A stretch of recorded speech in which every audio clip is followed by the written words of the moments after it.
믿는 저와 여러분에게 하나님의 귀한 기적이 임할 줄 믿습니다. 중풍병자와 치료라는 제목으로 여러분과 함께 은혜를 잠깐 나누겠습니다.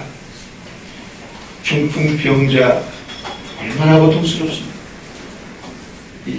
제가 한 20년 전인가요? 그때 목회를 하다가 기도하다가 하나님 앞에 이렇게 기도했습니다. 하나님, 5가지 병은 좀 안 걸리고 일생을 살게 하여 주옵소서. 근데 그 5가지 병이 바로 그 중에 하나가 중풍입니다. 제가 젊어서 기도할 때 하나님, 정말 이 중풍 걸리는 병은 곤란합니다. 왜냐, 평생 목회해놓고 그 마지막을 다른 사람들한테 피해를 주고 산다면 은혜가 되지 않습니다. 그래서 하나님 앞에 그렇게 기도를 했고, 그 다음에 치아가 든든하게 하여 주옵소서. 왜냐하면 사람은 기쁨 중에 하나가 먹는 기쁨인데 아무리 산에 재미가 있으면 뭐합니까? 이빨이 없고 입이 아프면 너무. 그 다음에 또 하나 기도는 위장이 튼튼하게 하여 주옵소서. 왜냐, 이가 아무리 좋아서 맛있는 고기를 다 먹어도 속에서 소화 못 시키고 위에서 받아들이지 못하면 또 병원에 실려가야 돼요. 그래서 제가 기도하기를 하나님, 그런 것은 없어야 되겠습니다 하고 그렇게 기도를 했습니다. 그러므로 여러분, 이 중풍병자는 장님하고도 살아갔고요, 이 환자들 아주 빛이 나가게 봤습니다. 저는 초등학교 2학년, 아예 2학년 1학기부터 시작해서 인천, 그전엔 동인천이죠. 동인천 요양원이라고 영국 사람들이 와가지고 6.25 전쟁 이후에 와가지고 이 무료로 결핵 환자들 치료해주던 동인천에 결핵의학소가 있었어요. 제가 초등학교 2학년 때. 그거 걸려가지고 2학년 자체를 다닌 적이 없습니다.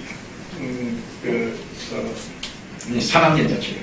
2학년 때 걸려가지고 3학년 자체를 다녀와가지고 인천으로 동인천에 와가지고 입원해가지고 그래서 1년 3개월 자살에 죽으려고 하고, 그러니까 이 병이라는 걸 알아봤기 때문에 이 중풍병, 보통 고통성이 아니고, 근데 이 고통을 가진 그 인간의 어려움, 그리고 이 환자가 가는 시련, 환란, 위험한 겁니다. 그리고 힘든 겁니다. 네, 여러분도 그렇게 기도해야 됩니다. 그런데 이렇게 인간이 살다 보면 위험이라는 게 안 올 수가 없잖아요. 올 수밖에 없지 않습니까? 근데 이 세상에 이런 위험이 닥칠 때 이게 이제 문제예요. 우리가 어디로 가야 하느냐. 위험이 닥쳤을 때 이렇게 시련을 당하고 환난을 당하고 고통을 당하고 아플 때 어디로 가야 되는가. 여러분, 세상에 안전한 건 없습니다. 왜냐하면 저희도, 여러분도 비행기를 타보셨지만 저희도 비행기를 많이 타봤지만, 비행기를 타면 앞에서 아주 안전에 있다가 이리 가기 전에 안전 항목을 막 설명을 합니다. 이렇게 해라 저렇게 해라. 근데 안전띠를 매라, 꼭 착용해라. 사고 나서 떨어지면 안전띠 매나 안 매나 죽는 건 마찬가지죠. 왜 있다고 안 죽습니까? 소용없습니다. 안전한 것 없어요. 다 죽는 겁니다. 그러면 어떻게 해야 어려움과 환난을 피할 수 있을까요? 바로 예수 그리스도의 도움을 받아야 하는 겁니다. 이 중풍병자는 자신에게 들린 그 엄청난 시련과 이 고난, 헤매다 어디로 왔어? 예수님 앞에 왔습니다. 왜냐, 나를 정말 도와줄 분은 예수밖에 없다는 게 주위의 모든 사람이나 모든 환경이 밝게 됩니다. 사랑하는 성도 여러분, 마태복음 11장 28절에서 수고하고 무거운 짐진 자들아 다 내게 내가 너희를 쉬게 하리라. 그렇게 말씀하셨습니다. 저와 여러분이 살다가 특별히 환난이나 위기를 만났을 때 우리는 또 할 일이 있어요. 그것은 주의 이름을 부르며 무릎을 꿇을 줄 알아야 합니다. 그것이 정말 진솔한 삶을 사는 거예요. 예수를 바르게 믿는 거예요. 그리고 하나님이 감동돼서 치료하는 역사가 일어나는 겁니다. 시편 50편 15절에 환난 날에 나를 부르다 내가 너를 건지리니, 이렇게 말했습니다. 우리는 하나님을 의지해야 합니다. 우리가 가진 힘으로는 안 되는 것입니다. 대부분이 수많은 사람들은 내 힘으로, 내 능력으로, 내 권세로, 내 재주로, 내 돈으로 다 될 줄 알지만 인생은 그렇게 만만한 건 아닙니다. 하나님만이 우리의 피난처시요 방패시요 우리의 피알파이요 도움이 된다고 성경은 누누이 시편에서 강조하고 있습니다. 지진이 난들, 전쟁이 일어난들, 어떤 위기 상황이 온들 하나님이 내 곁에 와 계시면 우리는 안전하게 할 수 있습니다. 왜냐? 나의 힘이 되신 여호와여 내가 주를 사랑한다고 다윗이 고백한 것처럼 우리의 모든 상황에서 우리를 안전하게 피해줄 수 있는 것은 하나님밖에 없기 때문인 것입니다. 그러므로 여러분 항상 우리는 하나님 곁에 살려고 노력해요. 시편 73편 28절인가요? 하나님을 가까이 하라 그리하여 내게 복이기 바랍니다. 하나님을 가까이 하는 사람이 복을 받고 하나님을 도움을 받는 사람이 축복을 받는다는 것입니다. 내 마음대로 모든 걸 할 수 있다고 하는 사람, 내 힘으로 살 수 있다고 하는 사람, 하나님 없이도 할 수 있다고 하는 생각 자체가 불신합니다. 이것은 곧 하나님을 대적하고 하나님께 도전한다고 해도 과언이 아닙니다. 하나님은 이러한 사람을 어리석고 미련하고 비웃으시죠. 시편 2편 4절에 보면 하늘에 계신 자가 웃으시며 주께서 저희를 비웃으시로다. 하나님을 떠나서 살아갈 수 있다는 민족이나 개인은 하나님이 비웃는다고 성경은 분명히 말씀하고 있습니다. 모든 일은 하나님의 도움을 받아야 승리할 수 있습니다. 모든 일은 내게 능력 주시는 자 안에서 할 수 있다는 자세가 신앙입니다. 그것이 곧 정말로 깊은 신앙이 이 신앙이 우리에게 주어질 때 여기에 길이 있는 겁니다. 하나님을 믿음으로 하나님이 함께 하시고 은혜를 베푸실 때 우리는 무엇이든지 주의 뜻을 쫓아 살아야 하는 겁니다. 내 마음대로 해서는 안 되는 것입니다. 비행기를 우리가 내릴 때 비행기에는 뭐가 있어요? 관제탑이 있습니다. 관제탑에서 몇 도 활도로 돌아서라, 내려라, 각도를 내려라, 높여라 지시하니까 비행기가 그 말 따라 안전하게 내려 거기에 탄 수많은 생명이 사는 거예요. 마찬가지로 저와 여러분의 인생도 이 험한 세상을 살아가는데 관제탑은 예수님이 되신 겁니다. 우리의 관제탑인 예수님이 말씀하십니다. 누구야? 기도해라, 내게 오라, 무릎을 꿇으라, 찬양하라, 전도해라, 봉사하라, 헌신하라. 이와 같이 정말 내 말씀을 읽고 믿고 살아라 하면 우리는 주님의 관제탑의 명령을 받아서 주님이 인도하시는 대로 따라가야 하는 겁니다. 그것이 우리의 인생의 큰 축복이 되는 겁니다. 예수님의 가르침을 따라 한 걸음 한 걸음씩 살아가는 것이 성도의 삶이고 생활인 겁니다. 아무리 좋은 길이 열려 있어도 그 길에 하나님께서 허락하신 길인가 아닌가 계산해 봐야 되고 기도해 봐야 합니다. 그것이 중요한 것입니다. 모든 선한 것 위에 하나님이 함께 계시기 때문입니다. 인간의 실패와 불행과 멸망과 고통은 어디서 오는가? 하나님의 곁을 떠날 때 오는 겁니다. 여러분 시편 107편 10절 11절에 보면 이렇게 기록하고 있습니다. 사람이 흑암과 사망의 그늘에 앉으며 곤고와 쇠사슬의 매임은 하나님의 말씀을 거역하며 지존자의 뜻을 멸시함이라. 한마디로 하나님의 뜻을 거역하는 사람, 하나님을 떠나는 사람에게는 많은 시련과 흑암의 사망과 고통이 온답니다. 전쟁이나 사고나 재난이 있다 할지라도 우리가 하나님의 뜻 가운데 살아가면 어떠한 환난도 우리를 넘어뜨릴 수 없는 것이 분명의 약속입니다. 하나님이 함께 하시는 사람은 누가 넘어뜨리겠습니까, 여러분? 모든 피조물이 하나님의 뜻에 움직이는데 하나님의 자녀를 누가 감히 해칠 수 있단 말입니까? 환난이나 적신이나 위험이나 칼이나 어떤 것도 우리 주 예수 그리스도를 사랑해서 끊을 수 없다고 로마서 8장에서 말씀하고 있지 않습니까? 하나님과 함께하는 사람을 해칠 수가 없습니다. 하나님은 달려가도 곤비치 아니하고 걸어가도 피곤치 아니하는 힘을 주시는 분인 겁니다. 광야에서도 낮에 해가 우리를 삼지 아니하며 밤에 달이 우리를 해치 아니하도록 하나님께서 우리를 보호해 주시는 겁니다. 성도는 모든 일을 하나님의 뜻, 가운데서 행할 줄 알아야 합니다. 그리하면 안전하고 그리고 행복하게 살아갈 수 있습니다. 하나님만이 참 평안을 누리는 삶의 길이 있는 겁니다. 그러나 하나님께 버림받은 사람은 그 누구도 행복할 수 없습니다. 하나님께서 버리신 사람은 아무도 도와주지 않기 때문에 우리가 진정 두려워할 것은 질병도 환난도 재난도 아닙니다. 하나님 앞에 버림받은 것이 가장 큰 심판이요 저주요 불행인 겁니다. 모든 것은 주님 안에 있습니다. 저와 여러분의 건강, 저와 여러분의 축복도, 저와 여러분의 풍부함도, 우리의 소원이 성취되는 것도 주님 안에 있는 것입니다. 사람에게는 두 가지 삶의 길이 있는데 하나는 하나님을 믿고 의지하며 은혜를 겸손히 사모하며 살아가는 삶이 있고, 또 하나는 하나님을 떠나 인간의 힘으로 살아보려는 삶이 있습니다. 인간의 힘으로 사는 사람을 인본주의자라고 말하고, 하나님을 온전히 힘으로 삼고 사는 사람을 신본주의자로 말할 수 있는데, 바로 이 참다운 행복과 풍요와 기적은 신본주의 사람에게 임하는 겁니다. 우리의 축복은 어디서 옵니까? 어디에서 길이 열립니까? 하나님이 함께 하실 때 길이 열리는 겁니다.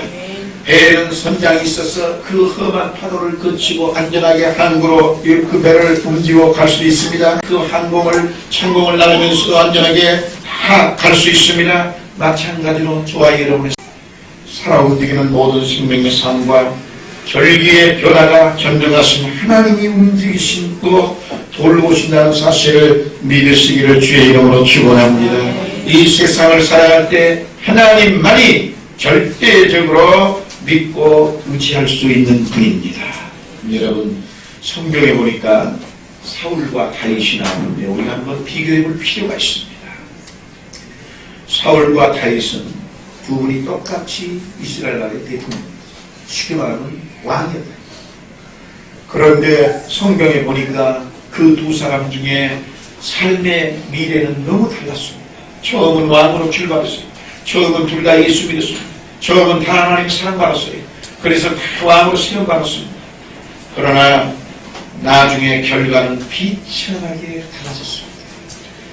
다윗은 철저하게 하나님만 의지하고 살았기 때문에, 하나님만 찬양하고 살았기 때문에, 하나님만 섬기며 영광을 돌리며 살았기 때문에 그는 자신뿐만이 아니라 자자손손의 축복을 받았다고 성경은 기록하고 있고, 축복 받은 정도가 아니라 그 힘을 통해서 오늘날 우리가 믿는 구세주 예수가 나오는 큰 역사가 일어났습니다.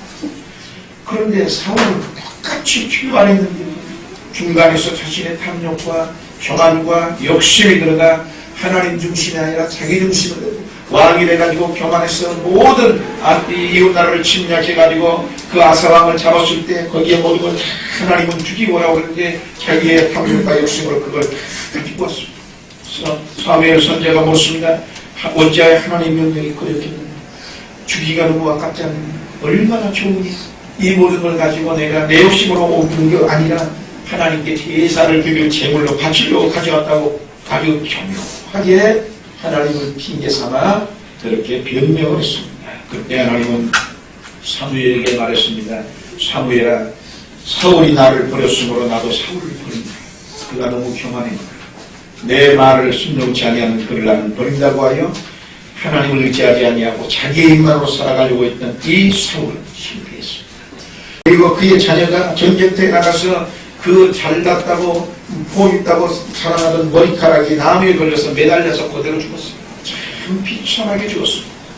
여러분, 근대 역사에 대조되는 두 인물이 있습니다. 그분이 한 분이 에이브람 링컨과 나폴레옹입니다. 에이브람 링컨은 1809년에 태어나서 1865년까지 살았던 분인데 유명한 연설을 남기지 않았습니까?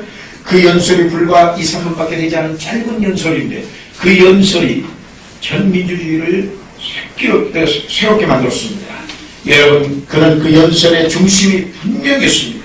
이렇게 말하고 있습니다. 우리 선조들은 미국을 세웠고 이 땅 위에 자유를 심었으며 모든 인간은 평등하다는 진리를 구현시키려 혼신의 힘을 다 했습니다. 이제 주님의 품 안에서 미국은 진정한 자유국가가 될 것입니다. 그리고 국민을 위한 정부를 이 땅에서 결코 사라져서는 안 될 것입니다. 짧은 연설. 이 연설에 의해서 민주주의에 대한 정의가 내려졌고 민주주의의 틀을 닦았고 정말로 놀라운 전 세계의 민주주의를 전수시키는 힘이 됐으며 나아가서 미국 민주주의의 기초를 닦아 세운 중요한 연설이었습니다. 링컨이 위대한 정치가가 될 수 있었던 것도 이 연설의 핵심이 그의 사상이었기 때문입니다. 문제는 이 게티즈버그 연설에 왜 위대한가? 그것은 일반적으로 믿지 않는 세상 사람들이 볼 때는 민주주의를 세계에 닦은 기초의 연설이 정의이기 때문에 그렇습니다만 예수는 저와 여러분이 세상에서 바라볼 때는 이 연설의 중심은 주님의 품 안입니다. 이 연설이 뭐라고 그랬습니까? 이제 주님의 품 안에서 진정한 자유의 국가가 돈의 능력으로 될 것입니다. 권력의 능력으로 될 것입니다. 사람의 재주로 될 것입니다. 우리가 전 국민이 뭉치면 될 것이 않아서 될 것입니다. 말하지 않았습니다.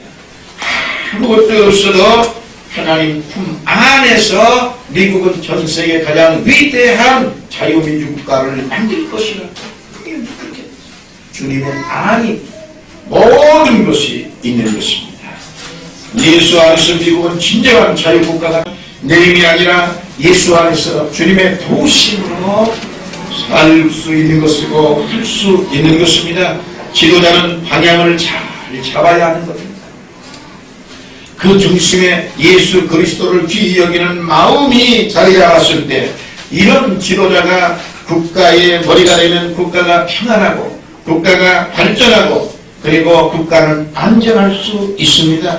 링컨이 죽은 지 130년이 지났지만 그 정신을 이어가는 그 이후의 대통령들은 오늘날도 세계에서 가장 강력한 나라를 세우는데 하나님의 힘을 의지하여 앞장섰고 정말 카트 대통령 때는 52명이 이란의 인도로 잡혔을 때는 백악관에 100만 명이 모여서 부르짖은 기도를 여러분 기억하십니까? 이것이 다 하나님 안에서 모든 것이 가능하다고 믿는 기독교 정신이 통찰한 나라의 모습입니다. 주님으로부터 강력한 나라가 나온 것입니다. 주님으로부터 강력함이 오고 축복이 오고 힘이 오는 것입니다. 같은 시대에 살았던 또 한 사람이 있는데 그 사람이 바로 나폴레옹입니다. 이는 1769년에 태어나서 1821년에 죽은 사람인데 이는 어떻습니까? 16세 때 파리 육군 사관학교를 졸업할 만큼 수석이었고 총명했습니다. 26세 이탈리아의 원정군 사령관이 됐고 33세 때 종신 대통령직에 올랐습니다. 정말 이건 기적 같은 일입니다. 그리고 35세 때 그는 황제가 됐어요. 대단한 일 아닙니까? 그는 자신의 힘과 군사력을 믿었던 사람입니다. 위대한 프랑스를 개척고 위대한 프랑스를 만들기 위해서 국민을 일으켜 앞에서 진두지휘했던 사람이 바로 이 나폴레옹입니다. 자신의 힘을 철저히 믿었던 사람입니다. 얼마나 자신의 힘을 믿었느냐고요? 그는 내 사전에 불가능은 없다고 호언장담할 만큼 자신을 믿었던 사람. 그는 이탈리아, 오스트리아, 온 유럽을 점령했고 러시아까지 점령했습니다. 그래서 그는 하늘 높은 줄 모르고 교만이 크게 나갔습니다. 황제 대관식에서 로마 교황이 관을 씌워주려고 하자 어찌 가난이 황제를 네가 씌울 수 있느냐. 내가 쓴다. 그 대관을 자기가 뽑아서 자기 머리에 자기가 씌운 사람이 바로 이 나폴레옹 아닙니까? 세상에서 가장 교만한 사람의 상징입니다. 그러나 그에게도 불가능은 있었습니다. 1812년 러시아 원정에서 실패했습니다. 전세가 기울기 시작했습니다. 파리가 점령당하고 1815년 6월 워들로 전쟁에 패하여 영국이 항복했습니다. 그 자리에서 죽었습니다. 비교해 보십시오. 하나님 있는 인생과 하나님 없는 인생이 얼마나 차이가 나는 것입니까? 링컨은 민족과 세계 앞에 영원히 존경받는 사람으로 되지 않습니다. 그러나 나폴레옹은 실패했습니다. 자신도 죽고 다른 자들도 죽고 전쟁에서 실패하고 나라가 망치고 비참한 최후를 당해. 우리가 하나 알아야 하는 것이 있습니다. 역사가 가르쳐주는 교훈이 있는데 그것은 자기의 힘을 믿고 의지하는 모든 사람과 권력은 반드시 비참하게 무너졌다는 교훈입니다. 이란의 38년 독재 권력을 가지고 통치했던 팔레비 왕이 비참하게 그랬고 수많은 권력자들의 인생은 그렇게 사라졌습니다. 모 대통령이나 아니면 후르초프나 김일성이나 결국은 자기 아들의 총 맞아 죽을 줄 누가 꾸며들 알았어요. 그렇습니다. 하나님 없는 인생은 살아있는 것 같지만 실패입니다. 여러분, 주 안에서 하십시오. 모든 것은 주 안에 있는 겁니다. 정치도, 사업도, 결혼도, 사랑도 주 안에서 하면 평화롭고 안전하고 행복한 것입니다. 우리는 하나님을 의지하는 믿음으로 살아가야 하는 것입니다. 어느 목사님이 지프를 타고 사막을 지나가게 되었는데 놀랍게 참복을 했습니다. 그 이유가 뭐냐?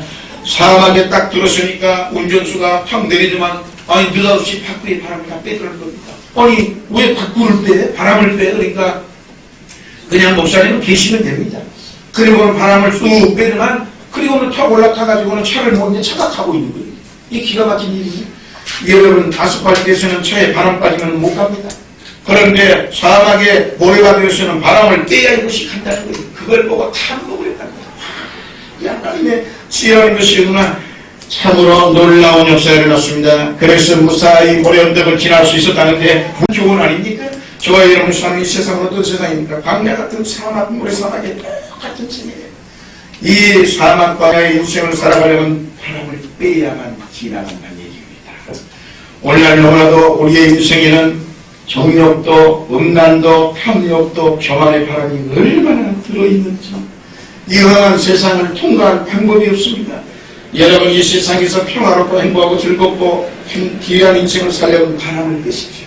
정욕의 바람도 빼고 교만의 바람도 빼고 욕심의 탐욕의 바람도 좀 빼시고 정말 하나님 앞에 온전히 무릎을 꿇고 내 인생을 하나님께 맡겨야 우리는 이 광야의 인생을 잘 행복할 수 있습니다.